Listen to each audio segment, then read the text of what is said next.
Escuchemos a la palabra de Dios. Atrevidos y obstinados, no tiemblan cuando blasfeman de las majestades angélicas, cuando los ángeles que son mayores en fuerza y potencia no pronuncian juicio injurioso contra ellos delante del Señor. Pero estos, como animales irracionales nacidos como criaturas de instinto para ser capturados y destruidos, blasfemando de lo que ignoran, serán también destruidos con la destrucción de esas criaturas, sufriendo mal como pago de su iniquidad. Cuentan por deleite andar en placeres disolutos durante el día, son manchas y inmundicias, deleitándose en sus engaños mientras banquetean con vosotros. Tienen los ojos llenos de adulterio y nunca cesan de pecar, seducen a las almas inestables. Tienen un corazón ejercitado en la avaricia, son hijos de maldición. Abandonando el camino recto, se han extraviado, siguiendo el camino de Balaam, el hijo de Beor, quien amó el pago de la iniquidad, pero fue reprendido por su transgresión, pues una muda bestia de carga hablando con voz humana reprimió la lectura de profetas. Esos son manantiales sin agua, bruma impulsada por una tormenta, para quienes está reservada la oscuridad de las tinieblas. Pues hablando con arrogancia y vanidad seducen mediante los deseos carnales por sensualidad a los que hace poco escaparon de los que vivan en el error. Los meten en libertad mientras que ellos mismos son esclavos de la corrupción, pues uno es esclavo de aquel que le ha vencido. Porque si después de haber escapado de las contaminaciones del mundo por el conocimiento del Señor nuestro y Salvador Jesucristo, de nuevo son enredados en ellas y vencidos, su condición postrera viene a ser peor que la primera, pues hubiera sido mejor para ellos no haber conocido el camino de la justicia, que habiéndolo conocido apartarse del santo mandamiento que les fue dado. Les ha sucedido a ellos, según el proverbio verdadero, el perro vuelva a su propio vómito, la puerca lavada vuelva a revolcarse en el cieno. Que el Señor bendiga su palabra a nosotros esta noche. Este es el último testimonio de Pedro. Es cierto que dentro de 1 año, 2 años después de haber escrito esta carta a un grupo grande de cristianos en el mundo antiguo, Pedro entregaría su vida para el Evangelio. Él sería matado por el emperador de Roma. Y cuando tú sabes que se te van a acabar tus años, te da cierta visión clara de lo importante en tu vida. Y hemos estado sintiendo que Pedro está con fervientemente buscando hablar de cosas con significancia importante, cosas que necesitamos escuchar nosotros, cosas que la verdad necesitamos recibir. Y esta noche lo que él está hablando con nosotros, de que está platicándonos, es lo que un comentarista lo llama ministerios y ministros peligrosos. Ministros y ministerios peligrosos. No ellos allá afuera en el mundo quienes quieren vender mentiras. Sabemos que son mentiras y no los hacemos caso, sabemos eso. Sino él está hablando de ellos, quienes se levantan dentro de la iglesia. Él no está hablando de paganos, él está hablando a apostatos, él no está hablando a los de afuera, sino ellos quienes son herejes, ellos quienes vienen desde dentro de la iglesia. Quiere que nosotros hagamos caso, quiere que nosotros estemos descendientes, quiere que estemos alertas, quiere que tengamos cuidado. Así que nos da estas palabras a nosotros y tenemos aquí un perfil. Tenemos un perfil aquí de ministros peligrosos y sus ministerios peligrosos. No tipo de perfil que ustedes encontrarían en sus redes sociales, sino un perfil de qué debemos ser enterados. Sin embargo, más importante, quiero que veamos 4 características de este ministro peligroso y su ministerio peligroso desde este versículo. No vamos a tocar todo lo dicho aquí, pero vamos a encontrar los puntos más importantes. Bueno, primeramente, lo que encontramos en cuanto a líderes es que ellos toman por sí un puesto que no poseen. Ellos abogan o quieren tener una posición que la verdad no poseen. Y estamos viendo a versículos 10 y si podremos ver la primera parte del versículo 10, ustedes pueden ver que habla de ellos menospreciando la autoridad, despreciando la autoridad. Y luego una frase interesante, dice atrevidos y obstinados. Pero antes de eso, los que andan en la carne y sus deseos corrompidos y desprecian la autoridad, atrevidos a obstinados, no tiemblen cuando blasfeman a las majestades angélicas. Hablan de cosas que no entiendan. Y hace que este pasaje sea uno de los pasajes más perplejos. ¿Quiénes son esas personas?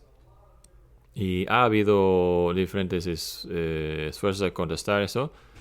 Pero yo creo que la cosa de más ayuda que podríamos hacer con esta pregunta es llevarlo al libro de Judas. El libro de Judas, si tú has leído Judas hace poco, a lo mejor tú hubieras dado cuenta que en el pasado que hay secciones de 2 Pedro y Judas que son muy vinculados o conectados uno al otro, muy, muy parecidos. De hecho, es muy claro que uno ha pedido prestado del otro, por decirlo así, y afinado un poco al otro para hablar a otra audiencia. Y así que en Judas tenemos esto. Tenemos a Judas contándonos de Miqueas, el arcángel conteniendo con el diablo sobre el cuerpo de Moisés, y a través de hacer esto, él dice, el Señor te reprenda, el Señor te reprenda. Ese es en Judas versículo 9. Y pues esto es ofrecer a nosotros como un ejemplo que seguir en contra a lo que esos hombres están haciendo, versículo 11. Y ángeles con más poder no traen una acusación contra ellos ante el Señor. No traen sus propias acusaciones, sino ellos dicen, en cambio, el Señor te reprenda, el Señor te reprenda, no yo, sino el Señor. Así que aquí tenemos esos hombres que hablan mal de majestades angélicas, hablan mal de autoridades o el mundo angélico, y a lo mejor tú tienes una traducción que diga blasfeman a las majestades angélicas o también maldicen a majestades angélicas. Así que hay un contraste aquí entre la corrección de Miguel, que dice el Señor te reprende, a ellos, esos hombres aquí, que dice accedan o van más allá de su propia autoridad, como dicen. Y eso nos recuerda algo parecido que sucede en Hechos 19, capítulo 19 de Hechos. Sabes, el Evangelio está marchando, está avanzando, está llegando a nuevas partes del mundo, los apóstoles están sanando, ayudando a gente en muchas diferentes maneras, y una de las cosas que están haciendo, ellos están expulsando demonios, y así que hay ellos quienes quieren emular a lo que los apóstoles están haciendo, ¿no? Y nos dice de los 7 hijos de Siba, los 7 hijos de Siba que eran hijos de un sumo sacerdote de los judíos, y ellos intentan ejercitar o expulsar demonios ellos solos, y empiezan a hacer esto, ¿no? Y lo hacen en el nombre de Pablo y el Jesús que él predica. ¿Y se acuerdan lo que los demonios le dicen? Les dicen, conocemos a Pablo, conocemos a Jesús, pero ¿quiénes son ustedes? Y esos hombres que son poseídos por los demonios los atacan, los 7 hijos, y los espantan, ¿no? Y la pregunta podría ser aplicada a esos hombres de 2 Pedro. ¿Quién eres tú? ¿Quién son ustedes en su arrogancia? ¿Quiénes olvidan los límites de su propia autoridad, olvidan su lugar, quieren tener un puesto, una autoridad que no poseen? Hay una arrogancia aquí, no conocer su propia debilidad, su propia fragilidad. Hay una valentía fuera de lugar aquí, presunción fuera de lugar. Y yo creo que eso nos lleva a creer o entender que hubiera sido como que salía en la forma que ellos trataban con las otras autoridades. Otra vez, versículo 10, ellos desprecian a otras autoridades. Así que no conocen su lugar, no conocen su puesto en en el gran mundo de las autoridades de Dios y quieren accederlo, maldicen o blasfeman a los ángeles, si son buenos o malos ángeles, no importa, no es su lugar para maldecir eso, y sí que su arrogancia en cuanto a esas cosas, hacia autoridades, sale en todas sus vidas. Y sabemos eso, ¿no? Conocemos eso, hemos visto, sabemos, es algo raro, ¿no? En la vida, que ellos, quienes son los primeros en decir, oye, tú necesitas reconocer mi autoridad. Son también ellos los primeros quienes digan o cuestionan las autoridades con la autoridad correcta que deben someterse a ellos en el Señor. Así que Pedro está diciendo, esa es la persona con quien tratas, no una persona arrogante, una persona que no conoce su lugar, una persona jactanciosa, orgullosa, que menosprecia la autoridad, quieren tener un puesto que no poseen. Él está llamando por humildad, que debe de haber humildad entre sus pastores, ellos quienes pastorean al rebaño de Dios, el opuesto a lo que estamos viendo aquí. La primera cosa. Luego nos lleva a segundo punto. Segunda cosa, ellos ministran por motivaciones secretas. Así que hay un engaño aquí sobre estos hombres. Hay algo escondido en diferentes formas y maneras. Aquí, versículo 13 lo resume para nosotros. Ellos cuentan por delito de andar en placeres disolutos. Se jactan en sus propios engaños mientras ellos cenan contigo en la cena del Señor. Pueden imaginarlo así, sentados en la cena del Señor, la mesa del Señor, y aún sentados aquí disfrutando de esa cena santa contigo, están haciendo planes secretos, cómo mantener sus artimañas y sus planes, y que sigue, cómo pueden tener ventaja aquí, cómo puedo hacer yo algo así, etcétera, disfrutando sus propias decepciones. Así que hay un lado calculado a ellos. No son los hombres que por accidente caen en pecado, son hombres quienes están persiguiendo algo. El versículo 14 nos lleva a algunos de esos detalles más, y ven que hay dos cosas mencionadas aquí en realidad. Versículo 14, tienen los ojos llenos de adulterio y nunca cesan de pecar, seducen a las almas inestables, tienen un corazón ejercitado en la avaricia y son hijos de maldición. Así que el ministerio para ellos es el camino o la forma que ellos persiguen esas dos cosas, sus lujurias y su avaricia. Así que es algo de predicción, es algo que ellos hacen, como si por subrayar eso, Pedro usa una palabra, versículo 14, traducida seducir o seducen, versículo 18 es traducido seducir otra vez.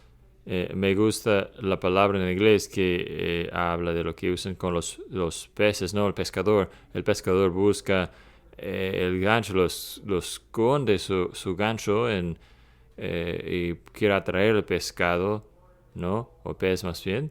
Y es como si el Señor había llamado a esos hombres a ser pescadores de hombres, pero ellos no han abusado de eso y están como que haciendo un fraude, pescando hombres, pero no en realidad buscando seducir y atraer y engañar para poder hacer su propia obra y perseguir sus propias metas y fines. Así que todo su propósito, todo su fin es proporcionar, satisfacer sus propios dos deseos, sus lujurias y su arrogancia y su avaricia. Es por eso que Pedro los llama Balaam, los hijos de Balaam, o los hijos de Beor. Si tú leyeras por el libro de Números, no supieras seguramente que Balaam pareciera en el Nuevo Testamento. Ahí está. Aquí en Pedro y también Apocalipsis resulta ser una persona de importancia. Y ustedes recordarán la historia de Balaam y cómo, ¿sabes? Primera vez que leíste de él cuando tenías 10 años, pensaba, oh, Balaam es un buen hombre, ¿no? Porque Balaam dice, yo solamente voy a hablar las palabras que el Señor me dice. Pero resulta que él es un hombre quien está metido en esa situación por dinero, ¿no? Y lo que él espera él espera poder aprovechar o sacarle más dinero del rey Barak y también negociar con el Señor. Decir, Señor, ¿es eso no que no puedo maldecir a los israelitas o hay un espacio para nosotros negociarle mejor? Y sigue así varias rondas, ¿no? Varias rondas y finalmente él es obligado a fuerzas a bendecir al pueblo de Dios contra su propia voluntad y contra la voluntad de Balak. El burro tiene que estorbarlo para que no se mete en su propia destrucción. Pero luego, varios capítulos después, vemos de qué se trata Balaam en realidad. Si pregunta antes o duda antes, él dice más adelante, yo sé cómo aprovechar a esa gente. Y alguien ha dicho, si no podemos cambiar la perspectiva de Dios a Israel, si Dios ha determinado bendecir al pueblo de Israel, si no podemos cambiar la mente de Dios hacia su pueblo, que cambiemos la perspectiva de Israel hacia su Dios, ¿no? ¿Y qué es lo que hacen? Balaam dice, enviemos nuestras mujeres al campamento de Israel y a ver qué pasa. A lo mejor algo bueno sucederá, a lo mejor esa sería la forma de destruir ese pueblo y lo es, en realidad él lo es. Tenemos en Balaam dos cosas aquí. Tenemos su egoísmo, su lujuria y atrás de esa revolución sexual que quiere él introducir o meter en el pueblo de Dios y así que él llega a ser el santo patrón de ese tipo de gente, ¿no? De esos tipos de falsos ministros. Y se conecta dos cosas que creo que debemos ver aquí, dos factores. ¿Cómo es, hablando de ética personal, cómo es que la ética personal, hemos estado hablando de avaricia y lujuria, cuál es la conexión entre doctrina correcta, sana doctrina y una buena ética? ¿Cuál es la conexión entre esas dos cosas? Bueno, Pablo dice a Timoteo, presta atención a tu doctrina y a tu vida. Coloca esas dos cosas juntos y ambas cosas deben estar juntos y es tan fácil, ¿no? Tan fácil hacer desconexión entre esas dos cosas y pensar, bueno, lo más importante es que ame a Dios y a gente, no importa lo que creo, o más probable que en los círculos reformados, ¿no? Gente como la nuestra, yo tengo la doctrina correcta. Así que importa.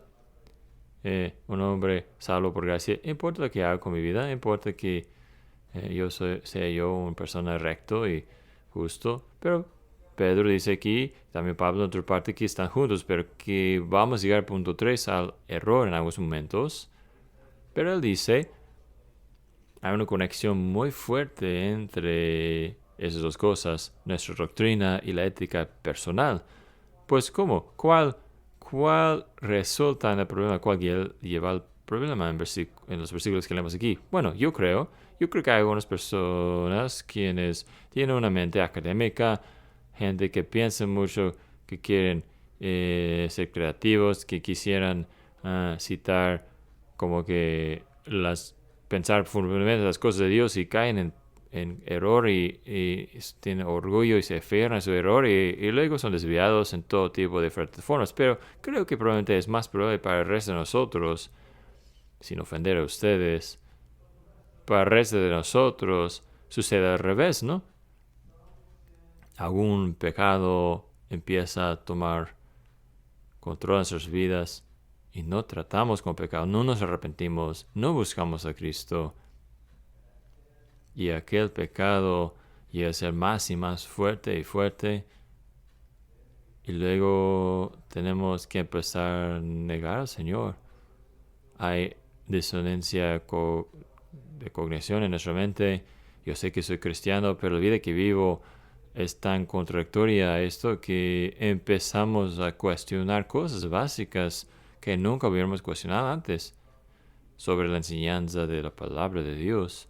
A lo mejor recordarán la historia de Donald Barnhouse, no recuerdo los detalles en ese momento, pero él estaba hablando a una joven en la universidad en el campus, creo que estaba dando una plática, y después de su lectura, ella vino y dijo, yo crecí en la iglesia, pero yo no creo nada en esto, y mientras ella hablaba, aprendió más Él más bien aprendió más sobre ella y su pasado y que tenía un novio serio en el pasado y así que le pregunto, pues creciste en la iglesia.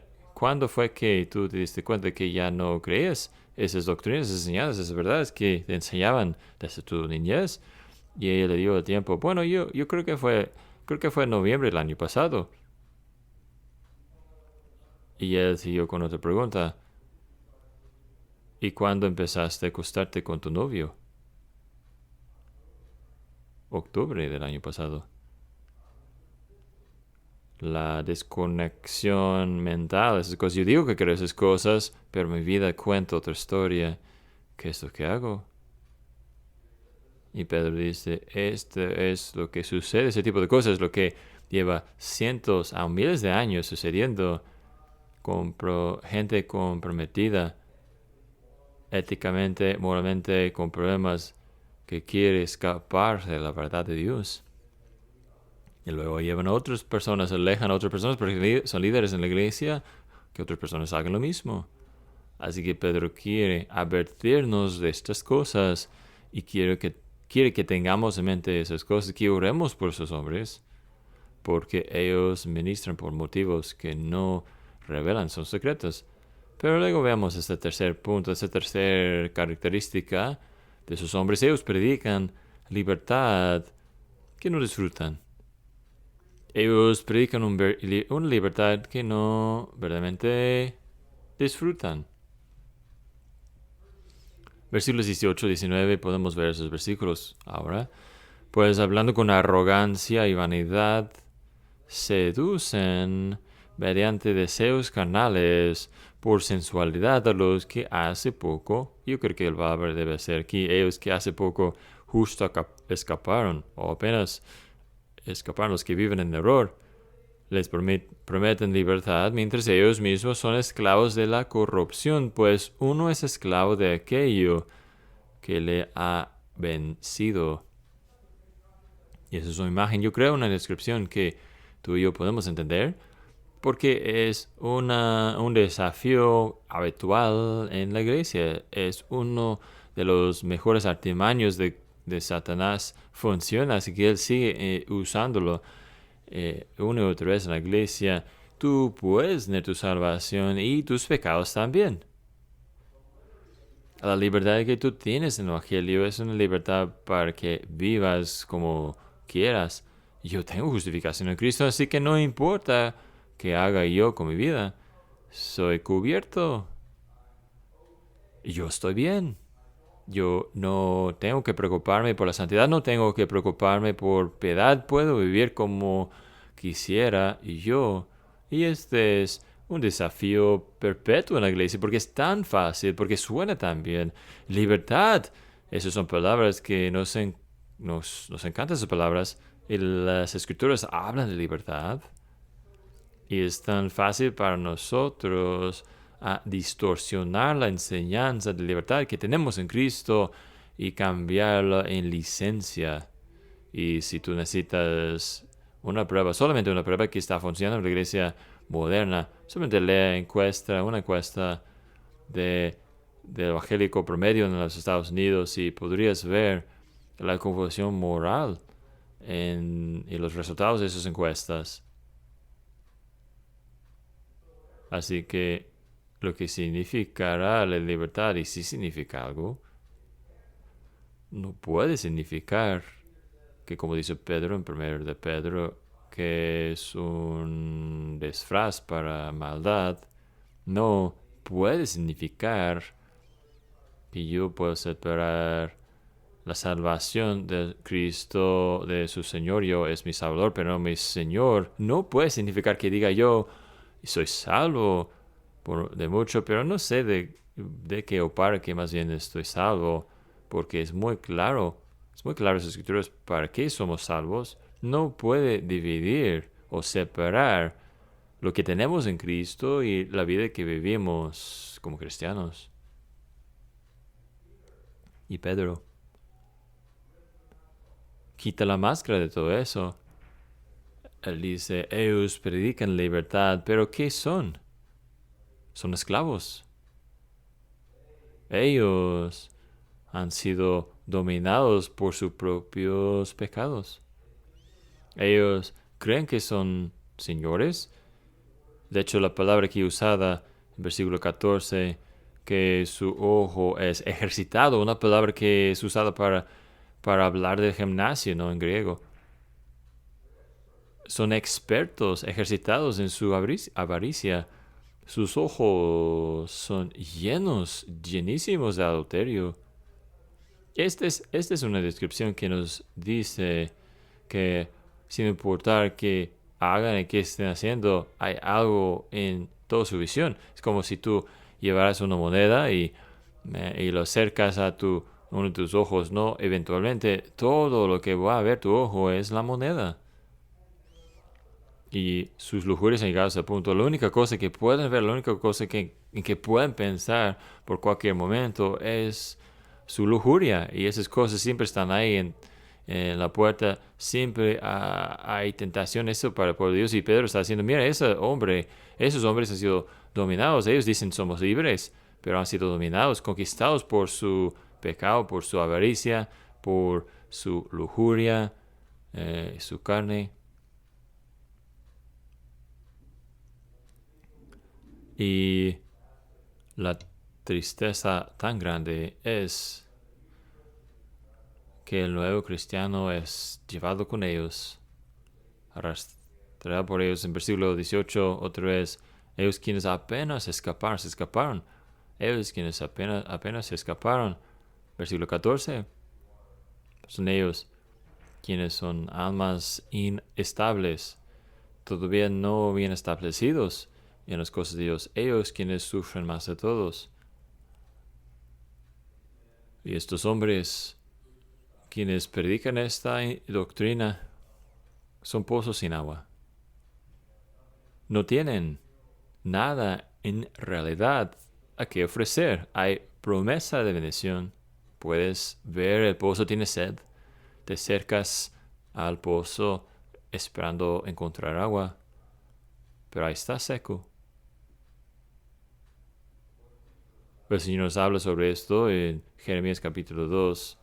Mi pueblo me ha abandonado, el fuente de aguas vivas, y han cavado sus propias cisternas que no contienen agua.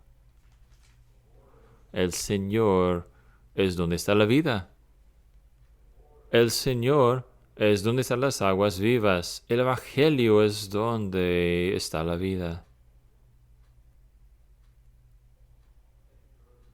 Asegúrese que estés aferrado al Evangelio y no a un fraude que diga, oh, he sido perdonado, así que viva como sea, no importa. Eso es lo que Pedro quiere decirnos. Y déjame pausarme aquí antes de llegar al cuarto punto y decir, pues, esas son cosas. Estar orando, tener discernimiento, y también orar por los líderes en la iglesia. Ellos a quienes conoces, sí, ¿no? Porque esos hombres son vasijas de tierra, de barro, son peligros verdaderos. Necesitamos oración. David Helm nos recuerda de eso. Él hace referencia a una novela escrita hace unos años llamado El oído de Pedro Frown, creo que se llama. Es presentado a ese hombre en su novela como joven creyente en Cristo. Va a un seminario liberal, y en la novela lo sigue mientras él deja al Evangelio y empieza a abrazar otra cosa. Y a un punto él habla con sus profesores, un hombre que era mentor a él, y el mentor le da ese consejo. Le dice, para ser ministro hoy en una iglesia exitosa, próspera, tienes que ser experto político en la retórica ambigua, evitando la verdad y hablar de doble cara. Tienes que hablar lenguaje pleno de tal forma que nadie puede discernir o ofenderse por lo que digas. Puedes atacar prejuicio racial, pero de una forma que alguien quisiera saber. Puedes atacar ética de negocios, pero tienes que ser de tal forma que ningún persona escuchando pensaría que estás hablando de él. A cualquier predicador de hoy día puede usar cualquier frase doctrinal, pero tiene que usarlo para que el conservador lo escuchara de una forma, el liberal lo escuchara de otra forma.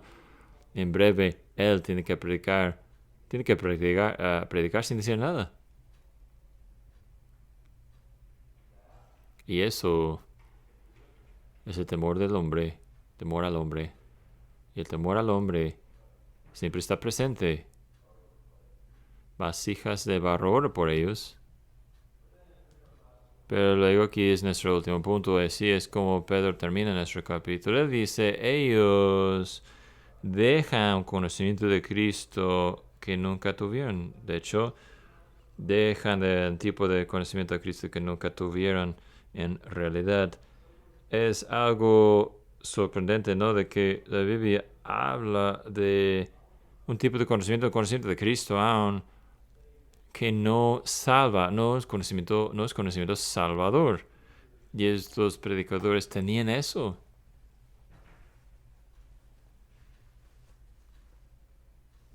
Versículo 20. Porque si después de haber escapado de las contaminaciones del mundo por el conocimiento de nuestro Señor y Salvador Jesucristo, esas son personas que han llegado a la iglesia, profesan fe y en tiempo han llegado a ser líderes, están otra vez enredados y superados, ganados, vencidos. Y dice, su condición posterior viene a ser peor que la primera, pues hubiera sido mejor para ellos no haber conocido el conocimiento de la justicia que habiéndolo conocido apartarse del santo mandamiento que les fue dado. Así que hubo cierta profesión de fe, estaban en la iglesia, mezclaron como cristianos, había un cierto conocimiento, pero no fue un conocimiento salvador, porque versículo 22 nos dice que ellos de hecho nunca cambiaron, fueron de hecho perros y volvieron a su vómito, eran puercas y volvieron a revolcarse en el cieno. No hubo en ellos cambio. Se camuflajearon, hablaban como cristianos, actuaron a cierto grado como cristianos, pero en realidad resultaron ser lo que eran todo el tiempo.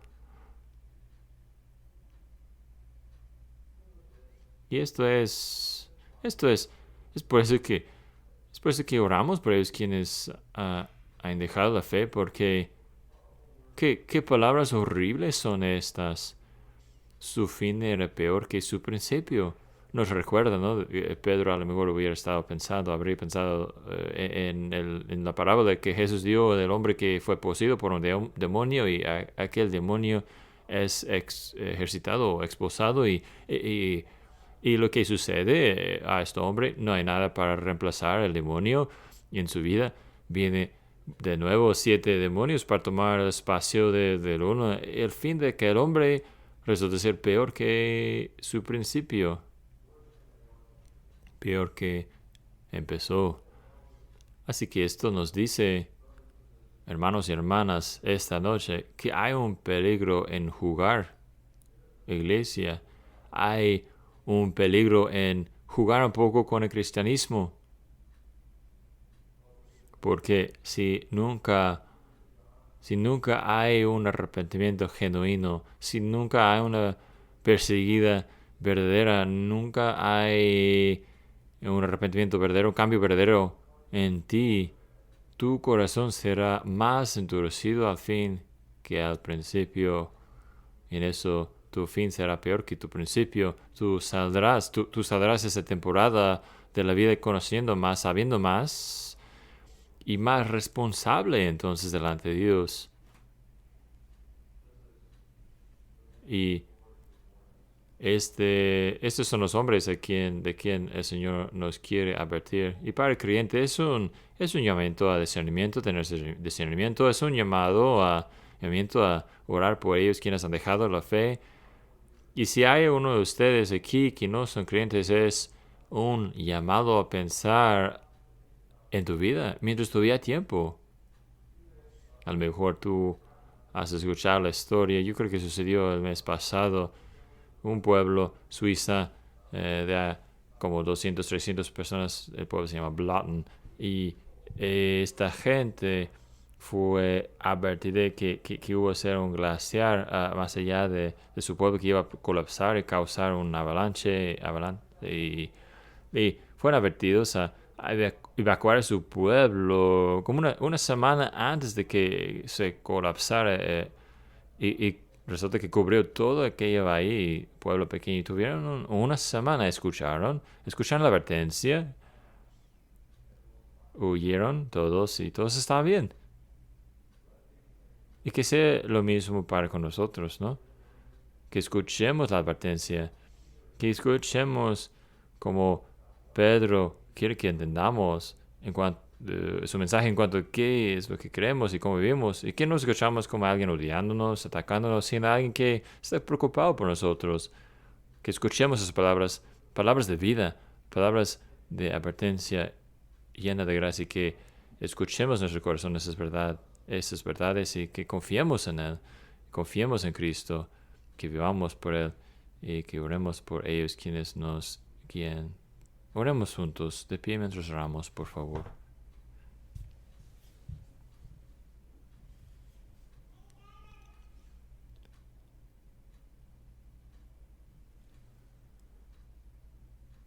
Nuestro Padre, te damos gracias que tú sabes cómo consolar y animar con palabras que son medicina en nuestros corazones, y tú también sabes cómo llamar nuestra atención y asustarnos y despertarnos, y hacerlo todo correctamente. Y te damos gracias por estas palabras fuertes, esas palabras graves, de que hemos leído esta noche. Y Padre, pedimos que verdaderamente podremos escucharlas, que verdaderamente podremos cuidar nuestros propios corazones y nuestras propias vidas, y preocuparnos de nuestras familias, y que, Señor, nosotros hablaremos a los demás cuando vemos a ellos desviados, que nos importaría lo suficiente para orar por ellos quienes se han alejado de la fe, para perseguirlos. Y, Señor, estés cuidando, protegiendo a nuestros líderes, nuestros ancianos, pastores, guardando sus corazones y sus vidas, oh Señor, para que ellos hagan caso de su doctrina y su vida.